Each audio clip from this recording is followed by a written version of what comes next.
Welcome, everybody. Thank you for joining. I'm Mark Halperin with Sean and Dan. Welcome to the job fair. It's the morning meeting at night. We're going to talk a little bit about what's in the news just briefly, and then Sean and Dan will give some opening comments about jobs and careers in politics and government. And then we'll take your questions. This is really meant to be kind of an open forum for you all to ask whatever questions you want of these two guys who are well versed in how to do this. So we appreciate you making time. Reminder, we'll all be convening in real life on Tuesday night. If you're in New York City, you can join us at in the West Village, 4 o'clock Eastern time for our special meet and greet, VIP meet and greet. And then at 5 o'clock, the show starts. It's at the Village Underground on West 3rd Street. If you're interested in joining us, you can buy tickets at twoway.tv. We would love to see you there. Not much news today. The two nominees of Donald Trump getting the most attention continue to be Matt Gaetz, with lots of senators privately saying they'll never vote for him. They can't see I'd be confirmed. And Pete Hegseth, who is the subject of daily investigative pieces in the Washington Post and elsewhere, but also still a lot of discussion about Noam and Kennedy and the fifth one, who I'm always forgetting. Who am I forgetting, Dan? Kennedy, Bassinet, Tulsi Gabbard. Tulsi Gabbard, thank you. So we'll see. I still don't have a good feel. Sean, just in general, you think what number of the five do you think will be confirmed? I mean, I still am going 5 for 5 because I haven't seen anything like the folks that I'm talking to are defaulting to, unless I see something, I'll have to be a yes. Right. I mean, you even saw Mark Wayne Mullen today saying, "Hey, I don't like Matt, but I'm gonna hear him out." Yeah. Dan, are you at 5 for 5? No, I'm 4 of 5. I think either justice or defense, one of those two is going to go down. Yeah. And I actually wonder if it's defense, because I sense that Gaetz is like personal to MAGA, and they'll dig in on that one, even though members of Congress hate him. Yeah. That's right. The Democratic leader in this House, Hakeem Jeffries, today said he didn't mind Nancy Pelosi's high profile. We'll see if how she handles that. Does say she's running for election. Again, some people are doubtful she'll go through with that. They think it might be a way to get her daughter the seat. So we'll see.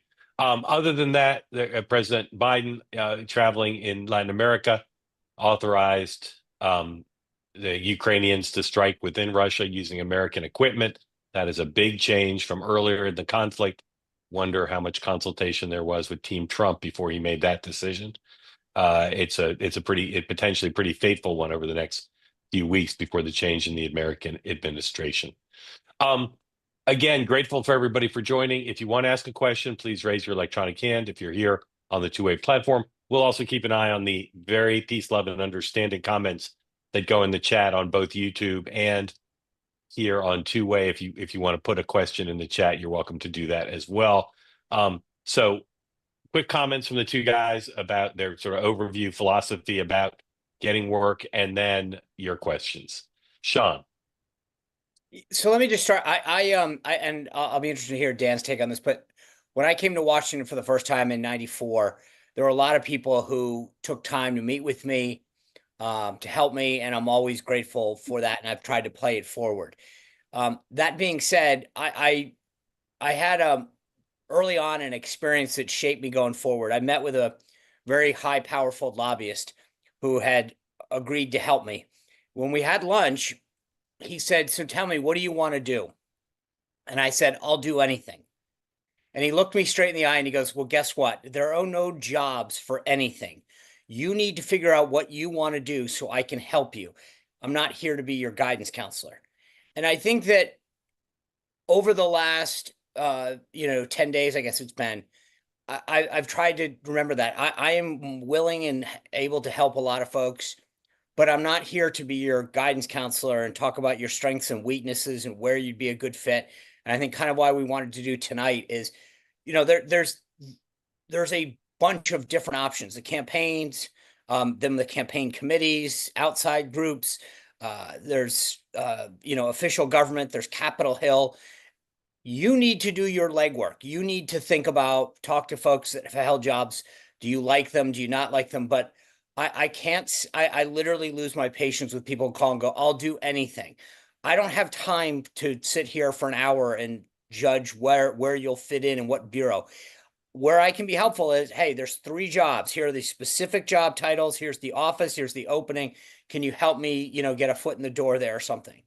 But you need to do your own legwork and to figure out what you want to do, the job, the title, the office, so that I can be, helpful to somebody. But too often I find folks haven't done the basics, right? So for example, right now, I get a lot of, I'll do anything in the administration. Well, there's 5,000 jobs. I don't know all of them. And I also know what I like and what I don't like, right? I like doing the media stuff. I think working at, I won't name it, but a lot of the departments to me are just north of a prison sentence. And I wouldn't want to go do that. But you can say FERC. That's okay. I actually was, one of my old bosses was the chairman of FERC, the Federal Energy Regulatory Commission. Yeah. He went on to do that after I left the Environment and Public Works Committee. But I always tell people one of the best internships I ever did was where I did this internship and I wrote a paper at the end of college about how much I hated my internship. But what I learned was very valuable about what kind of jobs that I wanted. I didn't want to be doing research in the back of a room and all that kind of stuff. But for example, and I'll end with this, there is a thing called the Plum Book right now. So if you're interested in the Trump administration, you can go online and search it. It has every job that's available, how much it pays, what level it's at, etc. And go through, look at those jobs, figure out which ones you think you're appropriate for, is befitting your skills inside. Like, so if you've never done anything before, going for a Senate confirmable job as a sub cabinet member might not be the best first step.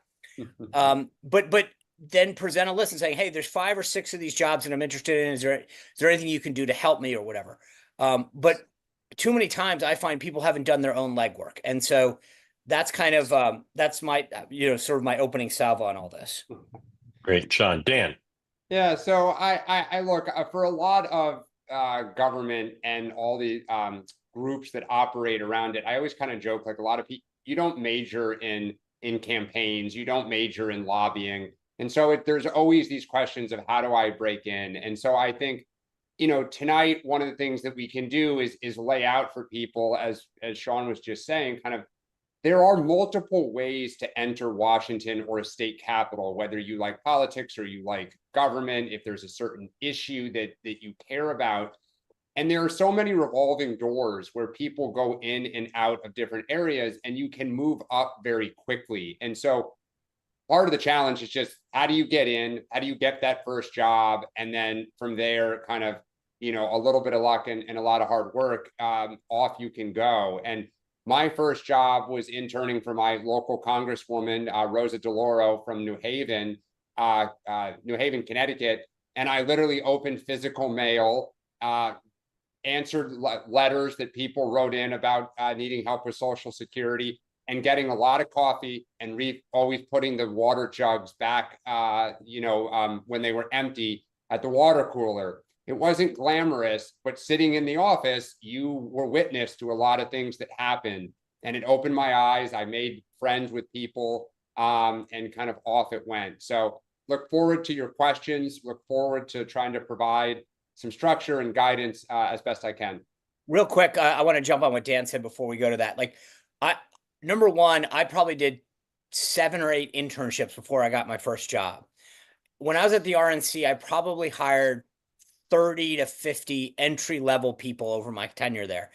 Almost all of them had been interns.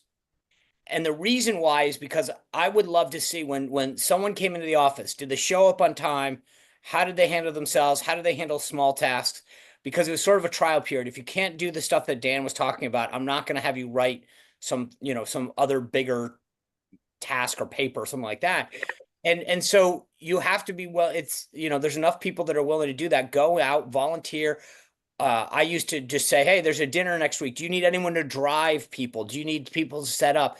But and it's also a great way of being like, wow, I thought I'd love campaigns. This is horrible. I don't like this. Or I got to find out that I really enjoy this part of the campaign. My first paid job was a field director. And then got really into like, wow, I love what the press guys do. I think that would be more up my alley. So, taking the time to go volunteer to just say, hey, can I come in and do all the basics? Like that's where people are at some point going to hire someone and say, you know what, you really showed that you can handle the basics. So to me, that's number one, is take the time to volunteer, get involved in the office and show you can handle the small tasks. Yeah. Sir, is your name? Go ahead, Dan. I would say, just to help people, I just put in the chat kind of like 5 different buckets that people tend to ask about. And official is government. And Sean mentioned campaigns, and there's a couple of different ways to think about that. The committees are the organization, the political committees help.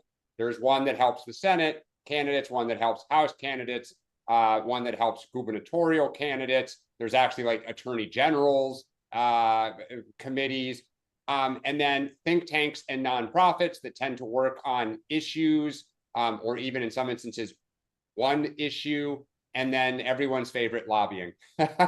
So if you have a question and one of those is, piques your interest, we can go from there, and they're all connected.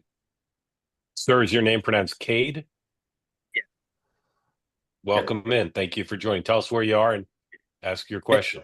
I'm in Chattanooga, Tennessee. Was in DC for 6 or 7 years, left at COVID when they shut down everyone's offices, one of those. But yeah, I wanted to say first, throughout the campaign season, the topic of media bias was discussed on this platform in detail. I thank you guys for shining a light on that. I think one important element, kind of beltway politics, that wasn't addressed is how media bias can be utilized by the political parties or established interests to shape like a negative narrative and stigmatize the prospect of people going to work in the administration. In 2016, that was done to great effect. And I know that they kind of starved the Trump administration of talent. I think that the energy is definitely different now. That probably has a lot to do with the coalition image that Trump built. And I think there's like a wider pool of talented people that may not have typical beltway experience, and that may be what they're looking for, that want to go in. So my question was, for example, I've worked in campaign management in several overseas campaigns. I actually worked against one of your recent two-way guests in a pretty high profile overseas race. And I know many colleagues from those campaigns that would be interested in joining this administration, but they don't really know how to go about that. So what would your advice be to those that want to stand out from other applicants if they don't have typical experience or they don't have high level context in Washington? Yeah. So let me I think part of it is, like I said, what I've told people is they'll call and say, well, this is and I'll go, great. Go through that plum book, pick those jobs out where you say, this is what I can do, because there's the Presidential Personnel Office, PPO. I don't know. I think they might have 10 people working for it, right? So they're not going to go through your resume and go, you know what, you would be really good at it, as that GS-15 job at Interior. So I'd say they need to put in the legwork and say, these are the 5, 6, 7 jobs that I've realized I could help, and here's why. And it's just a bullet point or two, right? Did this because I did this race in India, therefore, and really learned about the culture. There's this job at the State Department that deals with multinational relationships with India, blah, blah, blah. So it'd be right in my wheelhouse. Okay, good. I got it. You're qualified. You're on our team. You did something for Trump, but that's where, they need to do that legwork and then kind of really bullet, like get it tight. Like, here's what I want to do. Here's the job. And then here's my quick bullet qualifications, right? I did this, and boom, and then get it. The transition should have a portal up at some point if they don't already. And that's where they put it in so that the person is reading it. It's sort of like a cover letter, but really tight, which is so that they're going, okay, yep, I get it. And then on the administration, they're going to want to know, what your if you did something for Trump, if you volunteered, if you donated, that's where you just want to make sure you're noting that. And maybe not just this time, but in 2016, I did this and da da da da. But that's gonna, you know, to your point about standing out, you know, a lot of people that you know, put up signs and did all that kind of stuff, and so you're competing with them too, and you need to explain, hey, look, yeah, I did this stuff. Maybe I made a donation, but it's just showing that I'm on the team. Got it.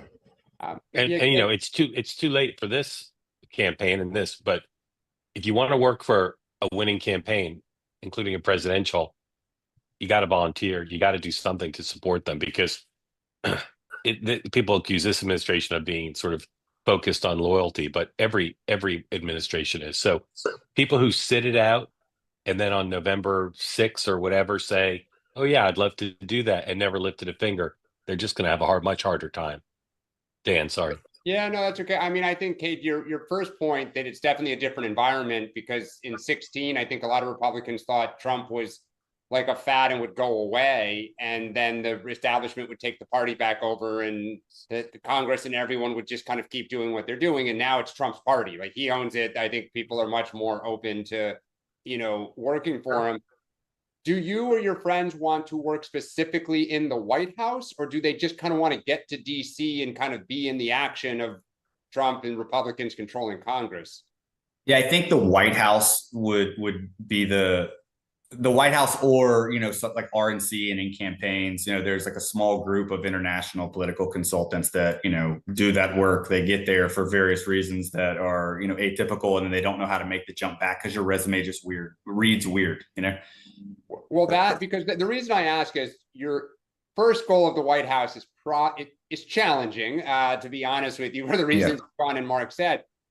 But if they want to go and kind of get back into American politics, back into the Republican umbrella, and let's say maybe they do want to work in the White House in the future, if you go, you know, to the RNC or the RGA or the NRCC, or, you know, et cetera, and if you say, look, I'm willing to go out on one of your campaigns, because one of the biggest problems in DC is most campaign staffers don't want to leave Washington and go live in, you know, Southwest Pennsylvania or North Carolina or Georgia for 13 months in a little apartment and drive around the state. You know, they're startups, you're eating pizza and, you know, bad coffee.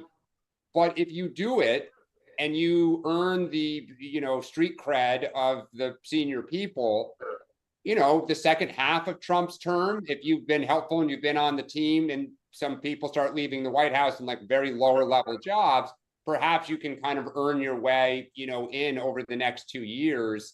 And that's a, you know, it's kind of a long game strategy. Let me just finish, Kate, real quick. I think, you know, you sort of, and I go, you're speaking for other people, but it's like the White House or the RNC, right? Those are two completely separate things. One is official government, one is a campaign arm.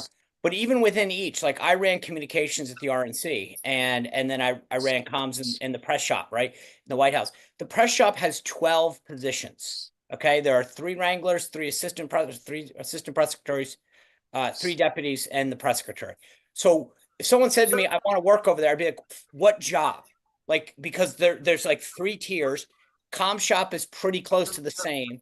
And so it's like, what department are you looking to work in, and what is your job that you're looking to fill? Because when people say, you know, same thing with the RNC, you've got comms, political division, finance that raises the money. You know, there's an administration piece to this, but that's it. There's not like, so someone would have to say, I want to come in and be the Western regional director in the political division. And here's how my experience translates.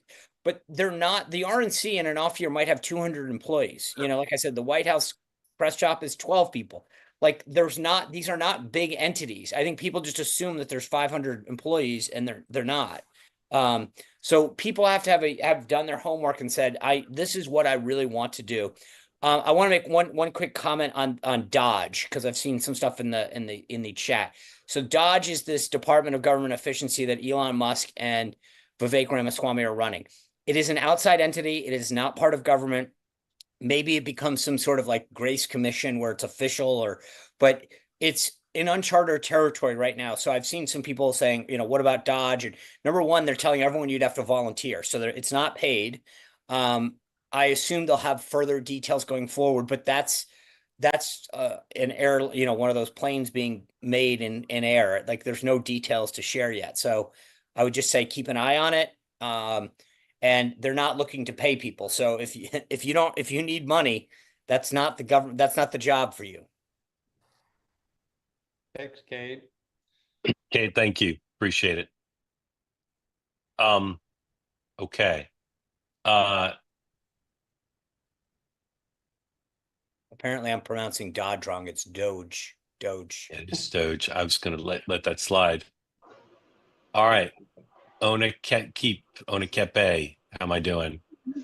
Pretty good, pretty good. Thanks for Yeah. calling me and thanks for Okay. this Thank you. forum. Welcome back. We love having you. Go ahead and ask your question, please. Yeah, I think like I mentioned previously, I'm a physician and I've never really been interested in government, but I got very interested in politics when Trump came on the scene.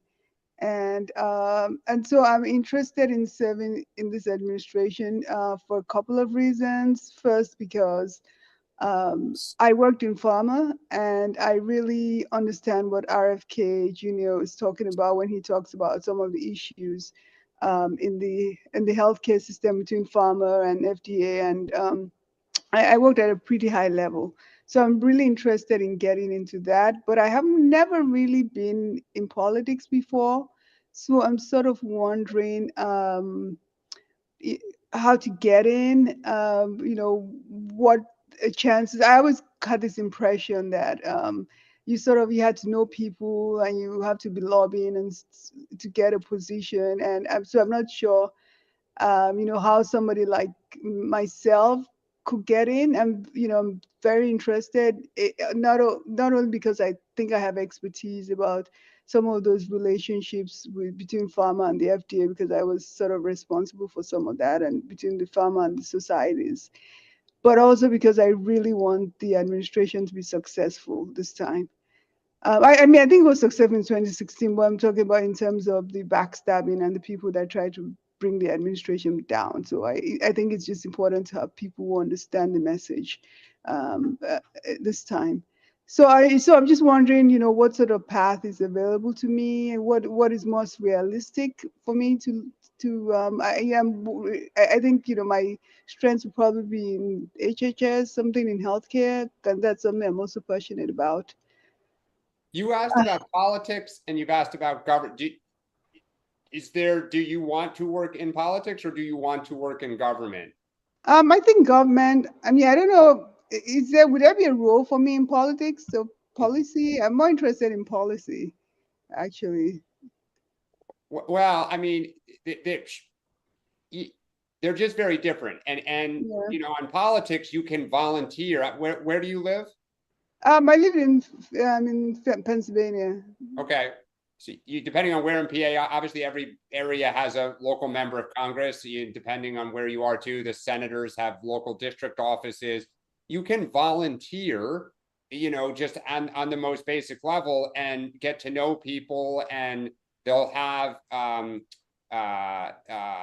they'll work with the official office if it's a sitting member of Congress running for re-election. If it's somebody who's thinking of challenging someone, they'll want to start formulating the way they think about issues. And sometimes if you get to know people and you put in the work, and as Sean said, you're reliable, you show up, you do what they ask, they may ask for your expertise to help them think about stuff. If you're thinking of going to the government side and you worked with the FDA in your current capacity and you worked with agencies, I would see, the people that you worked with, talk to them, because they're there. If they're either political appointees or career people, they're two different lanes. I don't know if people know that. A portion of every agency are career people. You come in through the civil service. The president cannot, although Trump may reform this, fire them, very easily. And then there are the political appointees that with each administration, you get, as Sean said, 5,000, 4,000 jobs to fill. So when I was at, I was just going to say, when I was in the Bush administration, I was at in the office of the U.S. Trade Rep, and we had, I think, 12 total political appointees. So you mentioned like FDA and stuff. They might only have 3, 4 political jobs. So, most of these agencies are career civil servant jobs. And that's run through usajobs.gov. If you're looking for a political job, like I said, that's why, to me, part of this is you doing the legwork to identify it. You go through FDA and you say, gosh, I'm really suited to work here, but there's no appointed positions here, or it's, the commissioner, the deputy commissioner, and then 2 congressional affairs people or something. I'm just making that up. But part of it is that that's why I was saying you need to go through the plum book, they call it, and say, okay, gosh, that job, which is a career political appointee, is something that's really suited for me. But you may find that your expertise just doesn't have a political job, and it's unfortunate, but that's just sometimes how it goes, depending on what area you really want to specialize in. Other agencies, I was talking to someone the other day who is in a really weird, small, little obscure agency, but they have 14 political appointees. So you have to figure out what's available, because it may not even be a political job. Okay, so yes, I'm not really interested in the career path because I'm familiar with what it is at the FDA, and it doesn't have to be in the FDA. I've also worked at some point doing research, so I'm familiar with the NIH. So I'm more looking for a political job. And I guess I did go to look at the plum book, and they have these titles, but I really don't know what they do, right? Like under secretary for something, I don't really know what they do day to day, to be honest. Well, I would say this: anything that is Senate confirmed. I mean, to Mark's point, if you haven't volunteered on the campaign or have a history or something like that, someone from the outside, I would say, has a next to close to 0 chance of getting a Senate confirmed job under secretary, assistant secretary, if you've never been involved. So, okay, those are Senate confirmed. I didn't know that. Okay. Well, Yeah. I think though but to Sean's point, for everybody on here, if your goal is to work in a White House, you really need to kind of identify a candidate years out and go all into helping to organize, either raise money. You have to provide a value add and really, and look, sometimes obviously only one candidate can win, right? And so all the people on the D side and the R side that run, but you have to build the relationships with people. It is very hard to just raise your hand in late November and say, I think I want to go to the White House. It's just, as Sean said, it's almost impossible. It may happen here and there if you know somebody who has the capital to fill additional jobs. But otherwise, kind of getting into Washington is probably, step one. And then you can try to think about perhaps the 4th year of the Trump White House when people start to leave, because it's ending. So thank you. Oh, sorry, go ahead. Just one last question. I just wanted, you say you have to get into Washington, and how would one get into Washington? Well, I mean, that's where we were saying that you can get there through politics, working for a political campaign, somebody who's running for office to serve in Washington. You can work for a think tank, which if you have an expertise in policy in healthcare, there are a lot of think tanks that specialize or have departments that focus on healthcare policy. And you can apply for a job at if you're on the Republicans, at Heritage, at America. I don't know, Sean, if they're going to keep up. I think they will. Yeah. Yeah. The Trump group that was so active the last few years. I know the Democratic side, very well. But there are different ways that you can kind of apply for jobs that suit your skill set. And then you meet people and you start working with folks that, if you're at a think tank, you work with Capitol Hill, you may work with the White House, somebody from where you're working then may go serve in government. Like you just have to build the relationships and establish yourself there with the people that are working on it. Okay, thank you. Sure. All right, just a few news things. Brendan Carr is going to be head of the FCC. He's currently a commissioner. He's a Musk ally, so that's another win for Elon Musk. The New York Times just posted a story on the Treasury Secretary search, which I'm told is accurate, which is new names in the mix. Donald Trump might meet with some new folks this week, so that's pretty wide open. Finally, Kansas City Chiefs are undefeated no more. Got to show you Josh Allen's touchdown real quick. The game's about to end. Chiefs just intercepted. Bills just intercepted, but you got to see. Play this Josh Allen touchdown, please. Fakes left, now taken off. Gonna run for it, he got it! And there he goes! Inside the 10, the 5. Oh, the play of the year in the NFL! All right, now I couldn't see that here, but we played it on YouTube, I think. But it's an incredible touchdown. You'll watch it on your phone. Keith, welcome in. Thanks for joining. Unmute. Tell us where you are. Go ahead and ask your question. Yeah, so I'm in Connecticut. Actually a first-time Trump voter, and I voted largely because of RFK and Make America Healthy Again. And because of that, I would really love to work for the administration, either in NIH or FDA, trying to fix our food system. But one of the questions I have is, how important is it to live in the DC area prior to applying to, say, an on-site type of job that you might have at, say, NIH or FDA? I don't think Dan can answer that, just because it's probably the same for Capitol Hill too. But I would say that it's not critical, but I think I would put on that resume, ready to relocate within a week or 5 days. But if you're gonna, I would tell you, I got a job when I was on Capitol Hill once. The interview was at like 7 o'clock at night, and they said, okay, you start tomorrow. And I was like, I can't do that. I have a job. And they were like, okay, well, we need someone to start tomorrow. I don't think it's that extreme, especially in the federal government, because you're going to need to do some kind of clearance in most jobs, some kind of personnel up, whatever. And so my suggestion would be just to note, while I live in Connecticut or Pennsylvania or California, I have already arranged living arrangements and can be there within 72 hours of acceptance or something. Just sends a signal to them that this is not going to be a long drawn out process of, 2 months.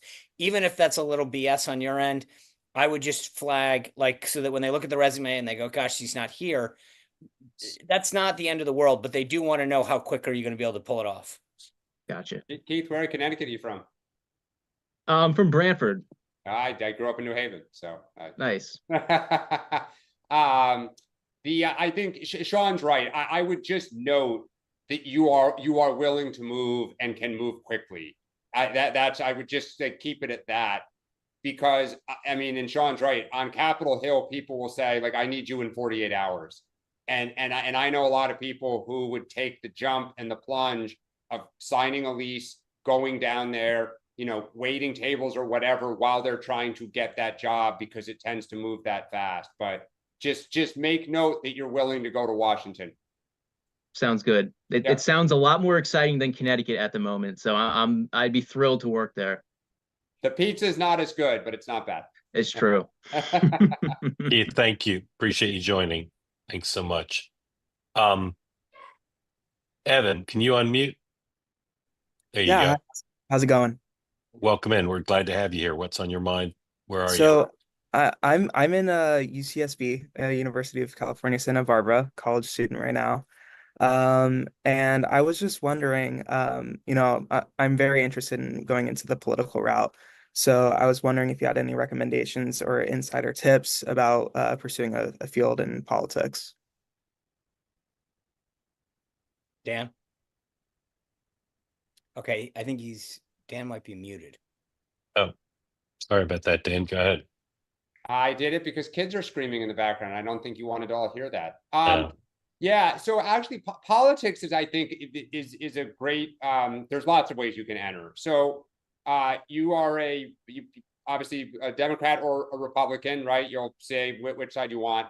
Do you want to move to Washington, or where are you based? I'm in California right now. I was born and raised here. Yep. I'm very interested in moving to DC. Okay, well, so the first thing is, your local member of Congress, like a mayoral race, there's different local races where you could volunteer, right? You literally go down and you can walk into their campaign headquarters and say, I would like to volunteer.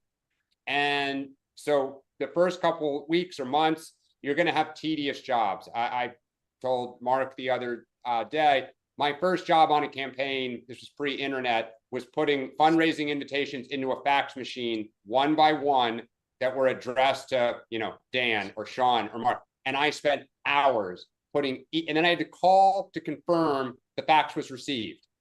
It's that type of tedious stuff. But you get on the campaign. If you show up every day, you are reliable, you hustle, you're creative, you're willing to work hard, they will make you like a super volunteer, where you're basically, if they had the money, they'd pay you, but they're going to give you responsibility and they're going to assign you a part of the campaign, whether it's either getting votes, raising money, digital, kind of all the various things they do. The second is if you want to go to Washington and live there, the campaign committee, so on the Democratic side, it's called the DCCC, the Democratic Congressional Campaign Committee. They oversee all the House races. And I don't know how many will be in play, this 60, 50, whatever. It's a fairly good sized staff, but what they will do is if you wanted to go run for Congress, Evan, in your district, and you didn't know how to do this, you would fly to DC. The DCCC would hand you a set of resumes for a campaign manager, a communications director, and a fundraiser. And you would sit and interview. So the campaign committee's organized staff that is willing to move to a district to do the race. And as I said before, most people want to live in DC. They don't want to go live in these districts on a campaign. So if you're willing to do it, you'll get staffed very quickly out on a campaign. The other is the DSCC, the Senatorial Campaign Committee, and the DGA, which is the Democratic Gubernatorial Group, the Democratic Governors Association. And so if you are willing to leave Washington, you can get on a campaign very fast, like 2 to 3 months. They'll send you out. So don't sign a long lease. I would just say, look, there's a different, if your goal is to get on a campaign, as Dan said, just remember, you're going to come to Washington to go somewhere else. So, right, what are you trying to do? My personal view is if you wanted a campaign, go find a campaign, around where you live. Yeah. So, in Virginia, I'm in Northern Virginia. There's the 8th Congressional District, the 7th, the 11th. I'd find one of the more, what would be more competitive and just say, hey, every day I'm going to show up and volunteer for you. Yep. And then go through the same process that Dan just said. But I would much rather stay close to where I am than do a kabuki dance of coming to DC or not. And just going in and saying, hey, I'll do whatever you guys need, stuff envelope. And as Dan put it, the person that shows up every day and does something, they're going to say, oh, hey, we're having an event next week. Could you help coordinate it? We know, because they don't have a lot of money, especially early in the campaign. So the more that you're that consistent volunteer, it's like, okay, you start becoming basically a de facto staffer after a couple of weeks, because they're like, hey, he shows up every day. We don't have any money. And eventually, I'd say there's a 50-50 chance you end up getting paid. My personal view is if you live somewhere and there's going to be a race near you, go volunteer on it. Maybe it's not congressional, maybe it's a state Senate race, but get some experience so that the next thing you do is, hey, I was super volunteer. Because by the end of that, as Dan said, you're going to probably have a job.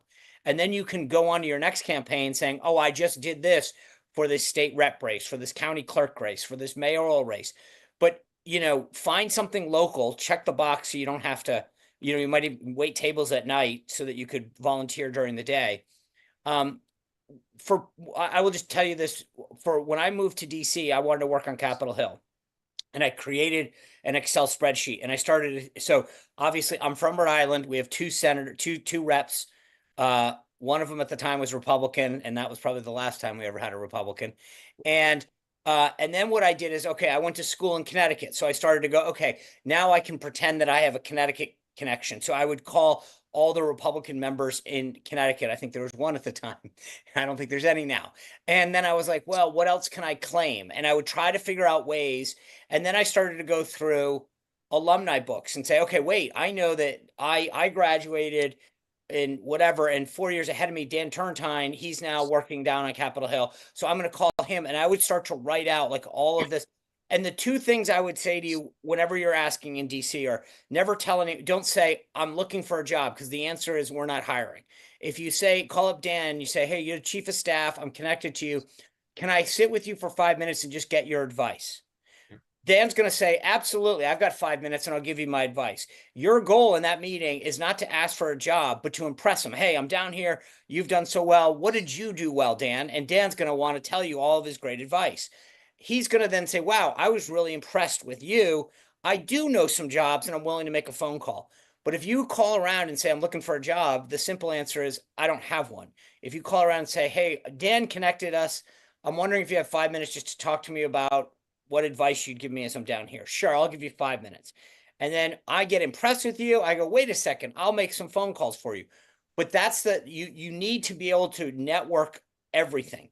And then look through your college directories, your now LinkedIn, but where are the connections? And hey, can I meet with you for a second? This is what I'm trying to do. Here's my thing. And that's your sales pitch to get in the door. But everybody's got someone that's connected to something, as far as, so it's 7 degrees of Kevin Bacon all over. Evan, I lived in my parents' basement in the first few months, and I'm fortunate that I could do that. Like I could afford not to be paid for a few months. But if you can do that or find a way to supplement, it is so easy to break into a campaign. Like, it is the easiest of everything we're going to talk about to break into, because they're desperate for help, right? And then you're just off and running. You'll be able to do it. It's awesome. I loved campaign life. It's just as you get older, it gets hard. Evan, thank you. Appreciate it. Edgar, welcome in. Tell folks where you are. What's on your mind, please? Hi, everyone. Thank you so much for having this platform, and this call has already been super helpful. I'm in Seattle right now. Just moved here, lived most of my life in Georgia. So I have some experience interning. I interned in my local congressman's office. I studied international relations and then international law, and did an internship at the president of the European Parliament's office while I did my studies. And I wanted to know what would be a way to get a foot in the door in the State Department specifically. I've been working in something totally unrelated to politics for the last 4 years, and kind of want to get back in. Been motivated by this campaign and this administration to get back in there, and kind of want to know what you think about getting a job at the State Department. What would be, a way to get a foot in the door? So it sounds like, you've got some good international experience. Again, it depends. If you like communications, well, then there's obviously the office of the spokesperson, and then there's like some of the bureaus have comms people in them. There's the Office of Global Engagement, which does communications outreach. Then there's like Radio Free Europe, Radio Free Cuba, VOA, I think falls under state. But the point is that this goes back to what I was saying earlier. Like, if your specialty is, let's say, Eastern European stuff, go look at those offices that deal with that. Go through the plum book, and find out what opportunities, because maybe there's one, maybe there's 20. And if there's 20, look at the different things and say, that's actually exactly what I want to do. And then you go in and you're surgical about this. I know that there's a job in the East Asian Bureau for whatever, and there's a position for a GS-12 that deals with the following. It's a political appointee, a Schedule C, and that's exactly what I would love to do. And here are my qualifications. Then boom. But you need to. The State Department is a behemoth, and so it goes back to what I said. I don't know the State Department back and forth. We dealt with it a little when I was at USTR. So you need to go through and look at what are those areas that you have expertise in, that you're interested in, and then be very clear about, here are those jobs. and here's my qualifications for them. Yeah, Edgar, who did you work for in Georgia? Austin Scott. Okay, so he's a Republican. Yes. Yeah. So do you still have friends there? It was a while ago. Okay. A few people are still there in that office, but there's been some turnover. That was 2018, I think. Well, because they may be able to, to Sean's point, if you identify something in the State Department that appeals to you, it's better than anything else you may have to call whoever you know there and say, I'm interested in this job. And if you have a decent relationship, they know you, again, you were on time, you were a good employee, like all the things you'd want to see, they may be willing to send your resume over, and you will look at something from Sean, I don't know where he fits in the Trump orbit, if he was on Team Trump or helpful at all, but if he was, obviously Georgia's an important state, like it will get it looked at versus not having anybody, help with that. Yeah, I think that's right. Just saying, hey, I'm applying for this job. Would you guys be able to, note that I was a good employee or good intern? Yeah. And that Dan's right. It gets it flagged. It doesn't mean that you're going to get a job. It just means that you're going to get a little higher in that stack. Yeah. Yeah. And I did have a very specific role in mind in the communications role in the ambassadorship to the European Union. But I was wondering if it would be good to be that specific, a bit, maybe 2%. Well, but I'm going to guess that that's not a political appointee. So the EU, you usually on those posts get one staffer that the ambassador gets to bring with them. And it's usually the first secretary or the second secretary, but it's not going to be a comms role. Now, maybe I'm wrong on the EU, but you'd have to make sure that job is a Schedule C. Generally speaking, most of the overseas posts are foreign service officers that rotate through those comms jobs. And it takes a long time to get to a nice European capital with those jobs. Edgar, thank you. Appreciate it. Thanks for coming in. Eric, come on in. Tell folks where you are, what's on your mind after you unmute. Hey, I'm Eric Kempton. I'm from Minnesota, as you can tell from the hat. Just wanted to add some perspective to the conversation. I know I'm not insulting anyone on this call. I feel like we're hearing a lot of volunteering, which I think is great. I just wanted to add in that I do believe from the younger generation, like your social media and your like digital footprint needs to be huge for the campaign that you try to support. So adding in your specialty to that would be even great. Like the person talking about the health stuff. If you're online preaching that behind the candidate that you want with their policies, I think that would really go. What I like to tell people, I sell into US retail. So Walmart, I always tell vendors that are trying to get into Walmart, don't tell me about, how good your product is. Tell Walmart that you're going to bring customers to them, not the opposite, right? So like Walmart knows they can get customers all the time. You have to tell people, actually, Walmart, I have a following. I'm going to bring it to your stores. And that's how you really do it. I think that's great, right? If you're really good at something like tech wise, or you have a following, to your point, hey, I have 6,000 followers on Instagram that are largely based in the greater St. Paul area, and you're reaching out to someone in Minnesota, that's a huge bonus to them. Like I agree with you. They're saying, wow, I just picked up. I mean, that's a great influencer type thing. So I think if you can bring something to the fight, and maybe it's social media, maybe it's your followers, maybe it's just a skill. Like I have a couple buddies of mine that are just the most gifted writers. And one of them wrote fundraising, used his talents, never done it before. And he said, gave him a shot at fundraising and crushed it. So if you're really good at something, then that talent is going to float to the top. Whether it's something on computers or writing or what have you, video production. I mean, if you can do video editing, you're golden. Thank you. Okay. Thanks, guys. Eric, thank you. Appreciate it. Carter, come on in. Unmute. Tell folks what's on your mind.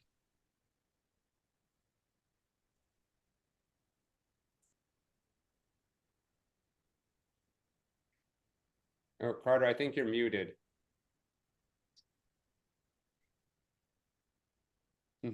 Carter, work on that. Work on that. All right. Thomas, go ahead.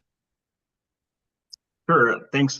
Thanks for the call and opportunity, guys. Really appreciate what you guys do.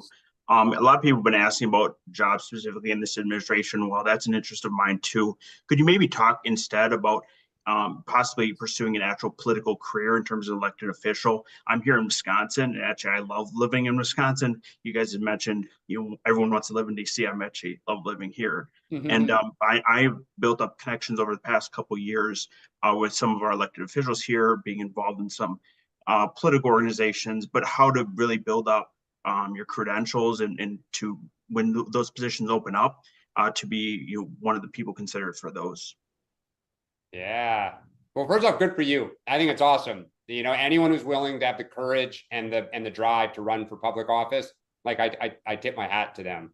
I think understanding what offices are in your area, whether it's a congressional, mayoral, city council, like however your local government, state government is organized, and understanding, okay, who holds those offices? Is somebody thinking of retiring? Is somebody thinking of, because you get the domino effect, the mayor is going to run for, if the Senate opens, the local congressperson is going to run for Senate. The mayor wants to run for Congress. The city council person wants to run for mayor. So maybe that city council race is, you kind of want to understand the lay of the land. You want to understand who else is thinking about this. And what is your theory of the case? Why are you a good candidate? Why do you want to have like a marketing plan of who you are and why you're the right fit. And then you want to start, not when it's open, but prior to this, who are the local, like what are the power centers for that office? The local, if it's the Republican Party, if you're in Milwaukee, I'm making that up. On the D side, the unions, the pro-choice community, the environmental groups. You would want to start making relations with all these different power centers within the party, because you're gonna have to win a primary to get to the general. And so I think it's great. I think just what the office is, who are the power centers, what is your theory of the case? You want to get more granular, look on a map, where the votes come from and how, where on that map are you strong and you weak, and your primary opponents could be strong and weak, and it's a chessboard. So I would tell you, if we were having this conversation 20 years ago, I would tell you, look at the entry-level jobs in elected office, like run for city council or school board, and then think about moving up, right? If you've seen anything over the last decade, it's that people don't care anymore. You've got newbies jumping in for president of the United States after, it used to be, I was going to say Congress, but now it's all the way up.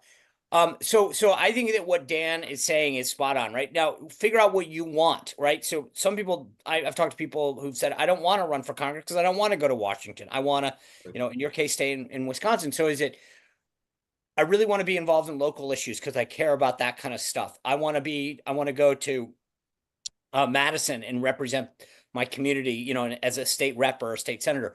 So figure out the office first. And then, as Dan said, get a view of the landscape. Is it, hey, you just elected a 32-year-old young whippersnapper that's not going anywhere for a while. And then maybe think about something else.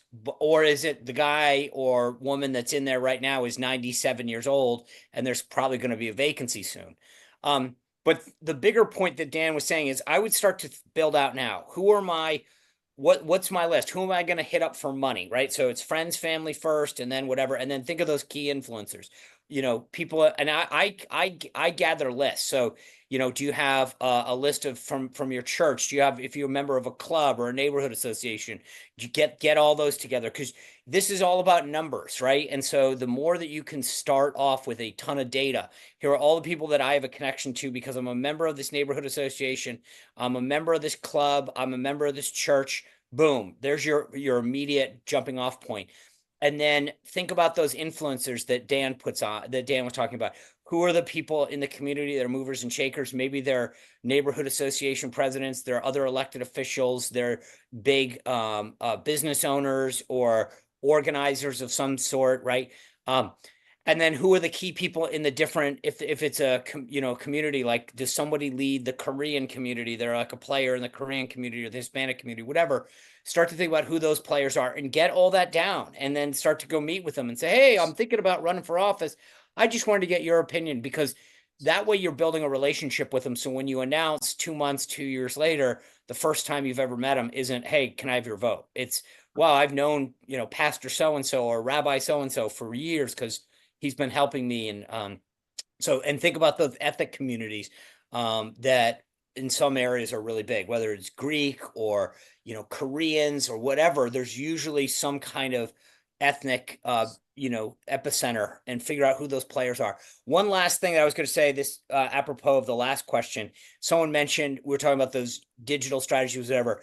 If you are a language specialist, like you speak something really well, you're fluent in Farsi or Spanish or whatever, and there's a big population in that area, that's going to go a long way too. So, what is it that you can bring to the campaign as a volunteer and say, I can help you with this population, or maybe you are a player in a mega church or a community, something or other that you can bring. But those are all qualities that a campaign is going to love. And by the way, the flip side of this, Thomas, is who are those people that you can now go out and reach out to and say, hey, I know that so-and-so is really a big player in, X in the community, fill in the blank, and start to make a list, and then just say, hey, can I grab a coffee with you?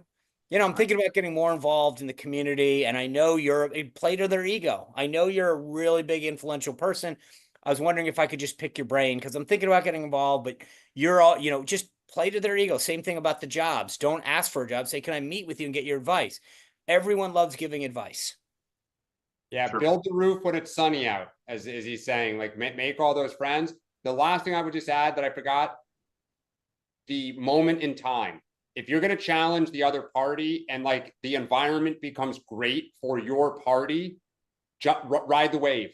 Like just, even if your spade work is not quite where you want it, because I know a lot of people who have prepped, and when they finally jump, the political environment is horrible for them that year. And it is really, really hard to swim against that tide. So keep your antenna up. If you feel that wave building in Wisconsin to your benefit, jump on it. Yeah. Timing matters. Thomas, thank you so much.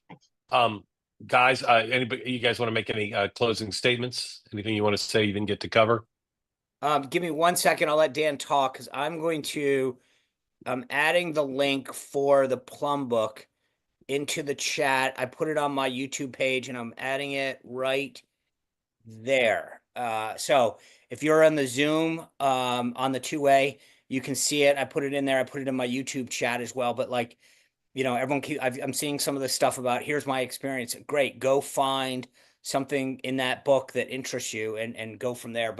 And then I said, part of this is doing your homework, network, see who else has held the job, go to your LinkedIn stuff and think about, is there somebody that maybe they don't have the job, but they're a contractor and they interact with the State Department or the Interior Department, and get their perspective. But like, part of this as I think both of us are getting through, is you got to do your homework too. Whether you want to run for office, whether you want to be a volunteer or get a job, you have to show that you did the legwork, that you researched this, you've gone through your contacts, you've spent the time doing that.